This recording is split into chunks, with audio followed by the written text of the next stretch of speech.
British Columbia. Less than a month after the last election, the Prime Minister directed ministers to work towards this tanker ban. But the Prime Minister also said his Liberals will, quote, ensure that decisions are based on science, facts, and evidence and serve the public's interests. How does this Prime Minister expect Canadians to believe that he consulted Indigenous communities, industry, and experts with comprehensive assessments of existing environmental and safety record standards, outcomes, gaps, comparative analysis of marine traffic rules, enforcement and track records on all Canadian coasts and internationally, and thorough local, regional, and national economic impact studies in less than a single month? And it's a sham anyway, targeting docking and loading at ports of Canadian oil, not banning any other vessels of any other kind or from any other countries. Unfortunately, it's a pattern, because despite all the talk, voter coalitions, politics, and ideology drive the Liberals' predetermined conclusion. It isn't evidence, facts, or consultation. Alarmingly, foreign funds and interests have also influenced this bill.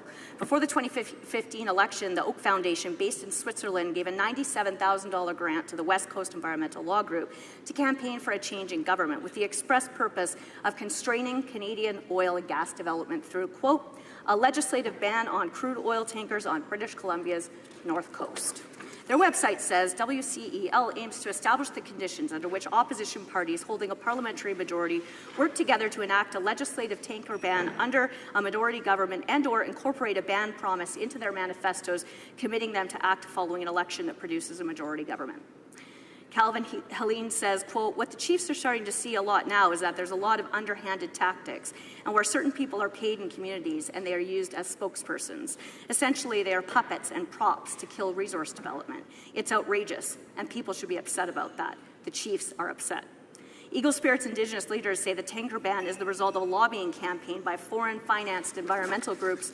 Notably, some of these groups were also involved in a coordinated opposition to the Pacific Northwest LNG project, which the Lac Kw'alaams First Nation members also supported and welcomed after meeting environmental assurances and getting more information. Another project that was killed under this government's watch.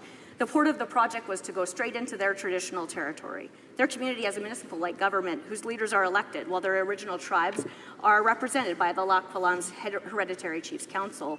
Calvin says, quote, the Seattle-based Wilberforce Foundation financially supported a local extremist who posed as a hereditary chief. The 9 tribes publicly clarified the misrepresentation in May 2016. It was later settled in court.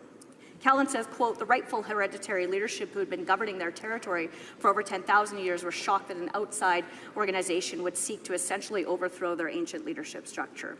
And that, quote, Wilberforce, the California-based Gordon and Betty Moore Foundation, Hawaii-based Sustainable Fisheries Partnership, and others have poured money into anti-LNG campaigns in BC, just as they founded opposition to oil sands development before them.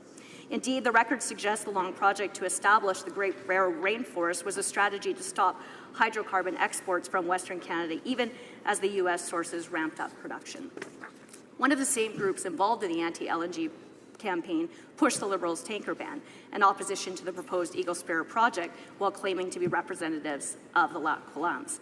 In September 2016, the Chiefs Council said they do not, quote, sanction inviting professional protesters from non-governmental organizations and non-Lac Kw'alaams First Nations members into their traditional lands in breach of ancient tribal protocols.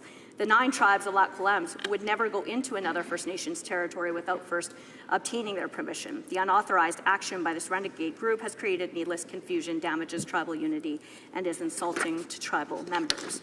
But here's the point. When the Liberals, along with the NDP and Green activists, propose legislation like C-48 to appease those groups, they undermine the will of First Nations and their elected leadership.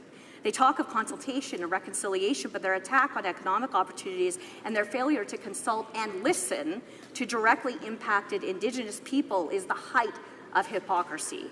Mayor Helene is forced to spend time and resources, John Helene, Calvin's brother, forced to spend time and resources fighting this coalition and C-48 in court.